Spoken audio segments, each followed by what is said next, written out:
Today I'm going to cook risotto. I am using wild mushrooms to flavor this risotto.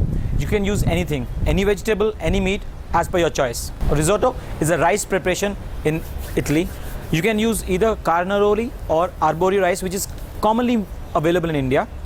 Right now I'm going to use carnaroli rice, which we use in our hotel. Let me take you through the ingredients. This is carnaroli rice, some white onions chopped. This is porcini mushrooms. You will get them in dried form. I've just soaked them in warm water so that I can use it, and I'm also going to use the warm water as a stock for this risotto. Here are some button mushrooms which are cut into dices, parmesan cheese, butter, some chopped parsley, and cherry tomatoes. These the parmesan, butter, and parsley and cherry tomato we're going to use at the end. And here I'm going to use some garlic for the flavoring. In this bowl you will see this is mushroom puree, which is boiled mushrooms and made a puree. This is going to give you a good color and flavor of the risotto. The risotto usually is eaten al dente, but if you want, you can overcook it and relish it as an accompaniment or as a whole meal in itself. There are some peculiar points during the cooking of risotto which you have to keep in mind, which I will take you through when I am taking you through the process. We're going to start by heating up some olive oil in a pan. Add in some chopped onion. I'm using white onion because it has more subtle flavor. The red onions are a little more sharper. If you want to use red onion, you can use red onions.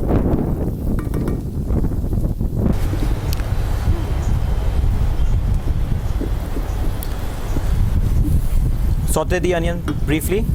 Add in just a little bit of garlic. Saute it in. To this, we're going to add the button mushrooms. I'm adding the button mushrooms in the beginning so that all the flavor of the mushrooms is rendered in the pan, so that your risotto gets a real good mushroom flavor. Similarly, if you're using some vegetables, just use raw vegetables, don't cook them, and add it in the beginning. What will happen is you will get a nice flavor of the vegetables in the pan.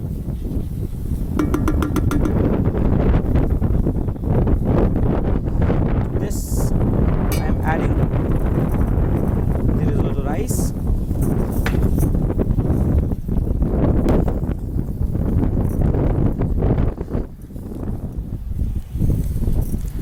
Sure, you're going to love this recipe, and especially in this nice weather. Hot risotto is going to be really nice. Whenever you're sauteing the rice, make sure you do not do it on high heat, otherwise it's going to scorch the rice, and from inside it's going to be really very hard, and it will not be edible. So now to this I'm adding in some wine, white wine. If you want, you can omit using the wine. You can also make it without the wine.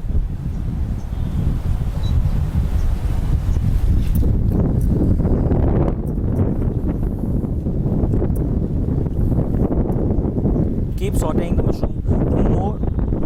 The more rice is sauteed, the more starch is oozed out from the rice.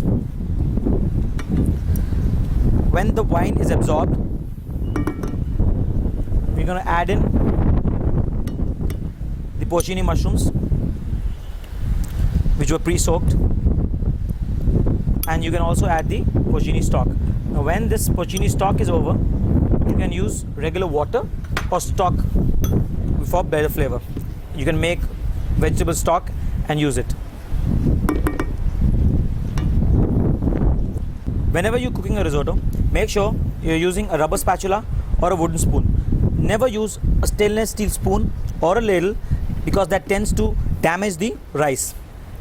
So now you see the risotto is being cooked. It'll keep on absorbing the liquid stock, whatever you're adding to it. The moment it absorbs, you keep on adding in small quantities and make it absorb the water This whole process will take around 25 to 30 minutes. Now you can see the color because of the porcini stock which has come.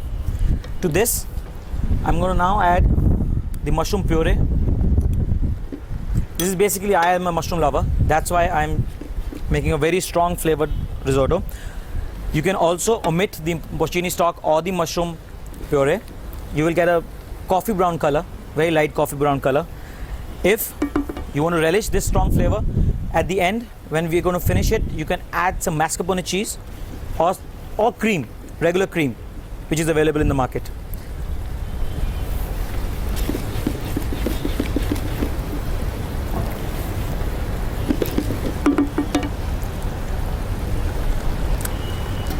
There you go, small quantities, keep on adding.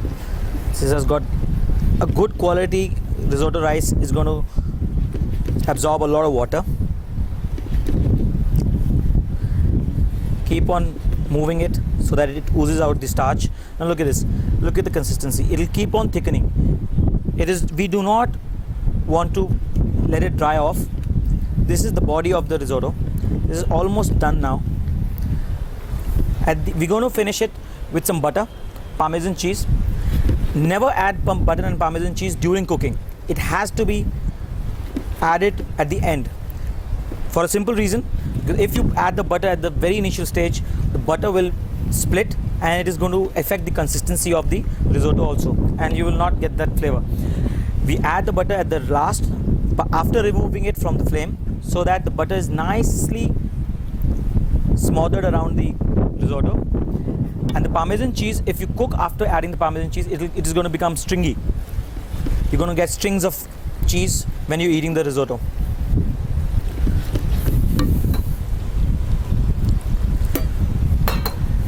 Now I'm going to add in some salt. Just going to plate it up in a risotto bowl. You can also use a main course plate for this. Look at this. Look at the way the risotto is settling like a molten lava. Now to this, sprinkle some Parmesan cheese on top. You can take out shavings also for this and garnish it with nice sprigs of parsley. The garnishing is basically your imagination, whatever you want to use. I'm using some dill leaves also. So there you go. Here is your risotto, a wild mushroom risotto from my end. You can add in anything and enjoy it.